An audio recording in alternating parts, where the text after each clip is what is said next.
بسم اللہ الرحمن الرحیم الحمدللہ رب العالمین وصلی اللہ علی محمد وآلہ الطاہرین۔ موضوع گفتگو غسل۔ ڈکشنری میں غسل کے معنی ہیں نہانے کے یا کسی چیز کو دھونے کے،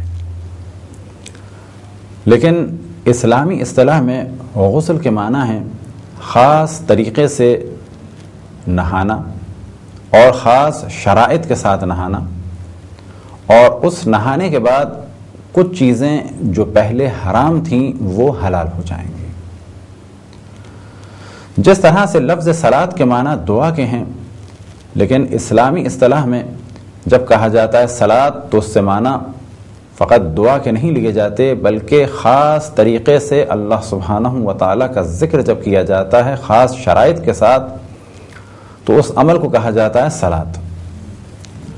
یہی بالکل ہے لفظ غسل کے ساتھ کہ ڈکشنری میں اس کے معنی نہانے کے ہیں، دھونے کے ہیں، لیکن شرعی اصطلاح میں خاص طریقے سے نہانا اور دھونا خاص شرائط کے ساتھ۔ تو یہ تو ہو گئی پہلی گفتگو لفظ غسل کے بارے میں۔ غسل یا واجب ہیں یا مستحب۔ اب اس جانب توجہ رہے کہ مختلف چیزوں کو تقسیم کیا جاتا ہے مختلف بنیادوں پہ۔ مثال کے طور پہ انسان کو تقسیم کیا جا سکتا ہے دیندار اور بے دین، اسی طریقے سے انسان کو تقسیم کیا جا سکتا ہے پڑھا لکھا انسان اور جاہل انسان، یورپ کا انسان اور افریقہ کا انسان۔ تو ایک چیز کو مختلف جہتوں سے تقسیم کیا جا سکتا ہے۔ پس پہلے مرحلے میں جو غسل کی تقسیم ہے وہ ہے واجب اور مستحب غسل، یعنی غسل یا واجب ہیں یا مستحب ہیں۔ اور واجب غسل بھی تقسیم ہوتے ہیں مختلف جہتوں سے، کہ جن میں سے ایک جہت یہ کہ کچھ واجب غسل ایسے ہیں کہ جو مخصوص ہیں خواتین سے، اس کا تعلق مردوں سے نہیں ہے، اور کچھ غسل ایسے ہیں کہ جو مردوں کے لیے بھی ہیں اور ساتھ ہی خواتین کے لیے بھی ہیں، یعنی یہ غسل مشترک ہیں خواتین اور حضرات دونوں کے درمیان۔ وہ غسل جو واجب ہیں مخصوص خواتین کے لیے وہ ہیں تین: غسل حیض، غسل نفاس اور غسل استحاضہ۔ یہ مخصوص ہے خواتین کے لیے، اور ان تینوں کے بارے میں تدریجاً انشاءاللہ گفتگو ہوگی۔ اور چار غسل ایسے ہیں کہ جو مشترک ہیں خواتین اور مردوں کے درمیان۔ ان میں سے نمبر 1 غسل جنابت، نمبر 2 غسل میت، نمبر 3 غسل مس میت، اور نمبر 4 وہ غسل جو نذر یا قسم یا عہد کے ذریعے سے یا اجرت کے ذریعے سے یا کسی معاملے میں ضمنی طریقے سے، یعنی کسی معاملے میں اس کا ذکر ہوا ہو تو اس کے ذریعے سے واجب ہو جائیں۔ تو یہ وہ چار غسل ہیں کہ جو خواتین کے لیے بھی ہیں اور مردوں کے لیے بھی ہیں۔ تو عام طور پہ جب واجب غسلوں کی تعداد بیان کی جاتی ہے تو وہ 7 بیان کی جاتی ہے۔ 2 غسل ایسے ہیں کہ احتیاط کے طور پہ انہیں ترک نہیں کرنا چاہیے اور انہیں انجام دینا چاہیے۔ ان میں سے نمبر 1 حج کے احرام سے پہلے غسل، اور کوشش کرنی چاہیے کہ جو جس کا مقلد ہے ان کے مسائل کو دیکھے، لیکن پھر بھی اس غسل کو انجام دے قربتاً الی اللہ۔ دوسرا غسل ہے کہ اگر کسی نے چاند گرہن اور سورج گرہن کی نماز کو جان بوجھ کے قضا کر دیا، یعنی نماز آیات جو چاند گرہن یا سورج گرہن کی وجہ سے واجب ہوئی تھی اسے جان بوجھ کے قضا کر دیا، جبکہ چاند گرہن اور سورج گرہن مکمل ہوا تھا۔ اب اگر یہ شخص اس نماز آیت کو کہ جو مکمل سورج گرہن یا مکمل چاند گرہن کی وجہ سے اس پر واجب تھی اور اب اس پر واجب ہے کہ اس نماز کو قضا کی نیت سے ادا کرے، تو اس پر ضروری ہے کہ پہلے یہ ایک غسل انجام دے اس نیت سے کہ میں غسل انجام دیتا ہوں اس قضا نماز کو ادا کرنے کے لیے کہ جو مکمل چاند گرہن یا مکمل سورج گرہن کی وجہ سے مجھ پر واجب تھی۔ یہ دو غسل جیسے کہ پہلے آپ کی توجہ دلائی، بعض مراجع نے بہت تاکید کی ہے اور احتیاط یہ ہے کہ ان دو غسلوں کو بھی انجام دیا جائے۔ بس یہ کل غسل ہو جاتے ہیں 9، لیکن جو مشہور تعداد ہے کہ جس کا ہم ذکر کریں گے وہ ہیں 7، اور ان دو کو احتیاطاً انجام دیں، لیکن واجب یہ 7 ہیں۔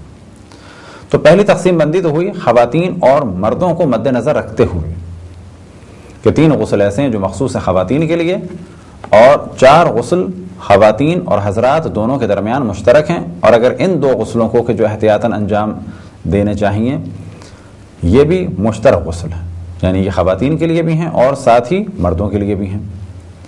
ایک تقسیم بندی یہ ہے کہ ان میں سے ایک غسل ایسا ہے کہ جو واجب ہے لیکن یہ اپنے آپ کو نہیں دینا ہے بلکہ کسی اور کو دینا ہے، جبکہ باقی جتنے بھی غسل ہیں چاہے ان 7 میں سے باقی یہ 6 ہوں اور چاہے یہ آخر کے 2 ہوں کہ جن کا ذکر کیا، یہ وہ غسل ہیں کہ جو اپنے آپ کو دینے، لیکن ہاں نیت اس شخص کو کرنی ہے کہ جو اس کام کو انجام دے رہا ہے۔ نیت کے اعتبار سے دونوں مشترک ہیں، لیکن فرق کیا ہے کہ یہ 6 غسل ہمیں اپنے آپ کو دینے یعنی جو نیت کرے گا، اور ایک غسل ایسا ہے کہ جو اپنے آپ کو نہیں دینا گو کہ نیت ہمیں کرنی ہے، وہ غسل ہے غسل میت، یعنی نیت ہم کریں گے کہ میں غسل میت دیتا ہوں واجب قربتاً اللہ، لیکن یہ میت کا غسل میں کسی اور کو دوں گا۔ تو یہ بھی ایک تقسیم بندی ہے غسل کرنے کے اعتبار سے اور غسل دینے کے اعتبار سے۔ بس پہلے مرحلے میں ہم نے بیان کیا کہ غسل تقسیم ہوتا ہے 2 اقسام میں، واجب اور مستحب۔ واجب غسل کچھ خواتین کے ہیں اور کچھ مشترک ہیں خواتین و حضرات کے درمیان۔ اسی طریقے سے ایک تقسیم بندی یہ ہوئی کہ ایک غسل ایسا ہے کہ جو ہمیں کسی کو دینا ہے، اور باقی غسل ایسے ہیں کہ جو ہمیں کسی کو دینے نہیں ہیں بلکہ خود وہ شخص کے جو نیت کرے گا اپنے آپ کو دے گا، چاہے وہ خواتین ہوں اور چاہے وہ مرد ہوں۔ دوسری قسم کہ جو واجب کے مقابلے میں ہم نے بیان کی وہ ہے مستحب غسل۔ مستحب غسل بھی 3 اقسام کے ہیں۔ مستحب غسل زمانی، یعنی وہ غسل مستحب ہیں وقت کی وجہ سے، ایک خاص زمانے کی وجہ سے، یعنی ایک زمانہ آتا ہے تو وہ مستحب ہو جاتے ہیں۔ مثال کے طور پہ ماہ رمضان کی طاق راتوں کا غسل، یعنی شب اول کہ جو ماہ رمضان کی شب اول ہو، اسی طرح سے 3ری رات، 5ویں رات، 7ویں رات، طاق راتوں کا غسل مستحب زمانی ہے۔ یا مثال کے طور پہ غسل شب قدر یا غسل عید، اس قسم کے جتنے بھی غسل ہیں یہ مستحب ہیں، لیکن کہا جاتا ہے مستحب غسل زمانی ہیں، یعنی یہ خاص وقت آتا ہے تو یہ مستحب ہیں۔ اسی طریقے سے کچھ غسل ہیں مکانی، یعنی غسل ہے مستحب مکانی، یعنی ایسے غسل جو مستحب ہیں لیکن کسی جگہ کی وجہ سے۔ مثال کے طور پہ مکۃ المکرمہ میں داخل ہونے کے لیے غسل، مدینہ المنورہ میں داخل ہونے کے لیے غسل، مسجد الحرام میں داخل ہونے کے لیے غسل، اسی طریقے سے مسجد نبوی میں داخل ہونے کے لیے غسل۔ یہ زمانی نہیں ہے بلکہ کہا جائے گا مکانی ہیں، یعنی یہ جگہ کی وجہ سے مستحب ہے۔ اور مثال دی جا سکتی ہے ساتھ ہی ائمہ علیہم السلام کے حرموں میں داخل ہونے کے لیے غسل۔ تیسری قسم ہے مستحب غسل کی،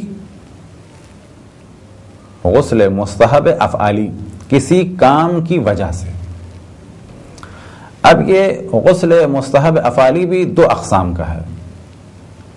کچھ غسل ایسے ہیں جو کسی کام کو انجام دینے سے پہلے مستحب ہیں، اور کچھ غسل ایسے ہیں کہ جو کسی کام کے انجام دیے جانے کے بعد مستحب ہیں۔